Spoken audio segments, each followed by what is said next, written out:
Hello, crypto boys and ghouls, and welcome back to the channel, Tales from the Cryptomancer, where we feature content on play-to-earn gaming on the blockchain, such as Splinterlands. In today's video, I want to talk about Dr. Blight once again, because since the AMA on Friday, the reaction to Dr. Blight has probably not been as positive as everyone would have assumed. We've seen voucher prices decrease quite a bit, I would say, over the weekend. After the AMA. And we've also seen a number of posts in the community and on YouTube about Dr. Blight and really people not appreciating him or not liking him or not seeing him as valuable and being disappointed in him. And here's my take on this. My take on this is Splinterlands did the absolute right thing with Dr. Blight and not making him overpowered and making him very balanced, yet very good and very solid. And I think it was just a genius move for this game. And here's why I say that. Again, I'm not a shill for the game. I'm a player, I'm an investor in Splinterlands, and here's why I think this move on Dr. Blight is genius.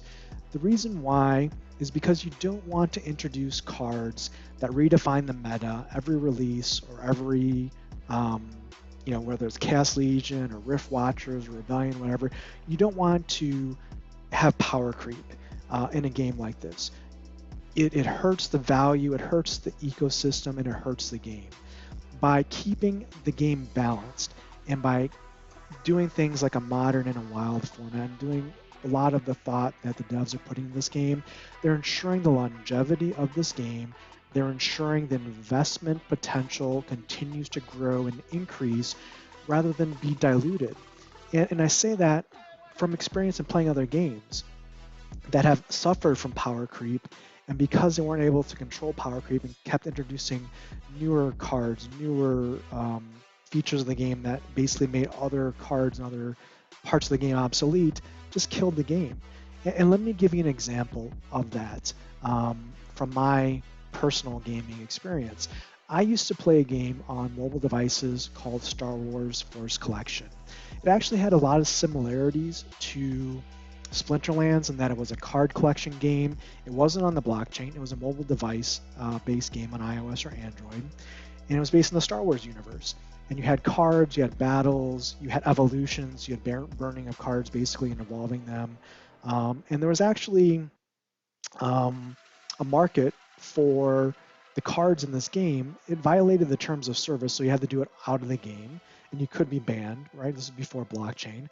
But I remember selling cards on eBay in this game and making money off it, rather than just buying crystals in the game and reinvesting and just basically burning money in a free-to-play mobile game. If you look at this here, so Star Wars Force Collection was a digital card game developed by Konami Digital Entertainment for mobile devices. It was released on September 4th, 2013. And here's the kicker, it officially discontinued on April 23rd, 2018. So it ran for a little over 4 years before the game died. And for all of those that invested in the game and put money in the game, once they shut down the servers, the game ceased to exist. There wasn't a blockchain. You didn't own your assets. The servers were shut down, and anything you put or invested into this game, including your time, was gone. And in 4 years, completely dissolved. Right? So there's many reasons for this, in my opinion. Is the main reason was because of the power creep in the game. They just couldn't maintain the players because players left because it got a little ridiculous, right? So if you look at here, these were cards in this particular game. These were 5-star cards, and when the game originally came out, they were very rare. I remember selling Queen Amidala's and Senator Palpatine cards on eBay for over $100 each. And if you look at this, I mean, there's just tons of 5-star cards in the game. And every probably 2 or 3 weeks, they would introduce 3 or 4 more of these cards. And it just became, unsustainable. The power creep and stuff in the game, you just couldn't keep up and people just left the game. And if you look here, this was their announcement that they made to the community, basically saying, hey, we can't pay our developers. The game is not profitable enough. We don't have the player base. So sorry, all you players that invest in this game, but we're shutting the servers down. The game's going away. So, so stick with me here. I mean, the reason why I tell you that story is because we shouldn't be complaining about Dr. Blight in its stats because he is a solid character. Whether you have him in bronze, silver, gold, or higher leagues, he's a valuable consideration for pretty much any team. Granted, he's going to be probably more valuable in mid-level battles or low mana battles, but he's not going to be a carry card, meaning he's going to basically ensure a victory, and that's what you want. Yes, he's valuable. Yes, he's good, but he's balanced. And this is why I think the Splinterlands dev team is doing the right thing. They could have obviously said, hey, we're going to make this a legendary character. It's going to be a 11 mana cost, and he's just going to go in there and wreck face against any team that can afford him. And that would have been nice to have as a card if you owned him, but for the game and the ecosystem, it's a horrible idea. And this is why I think the Splinterlands dev team deserves credit, because they've had numerous opportunities over the last, I've only been playing the game for maybe 2 months, but over the last several months, they've had numerous opportunities to do a cash grab, sell spell books at a record clip, encourage bots and not try and fix bots, and basically see the game crash and burn within a couple months or maybe a year and walk away millionaires. But they saw the problem. They have a vested interest in this game's long-term success, and they address the spellbook and the bot problem. And it's ongoing, right? Also, with Chaos Legion, they introduced a voucher system. They brought equity, they brought value to people that staked SPS and invested their time and money into this game, and it's paying out. Maybe it's not $20 a voucher now, maybe it's $13 a voucher, but people that have staked SPS are still making free money off the game. And this is money that the Splinterlands dev team is not seeing, right? It's the players of the game that are taking advantage of that. So they could have rolled out Chaos Legion packs and opened the floodgates and had whales swoop in and buy millions of packs on day one, and you could have had a horrible experience, right?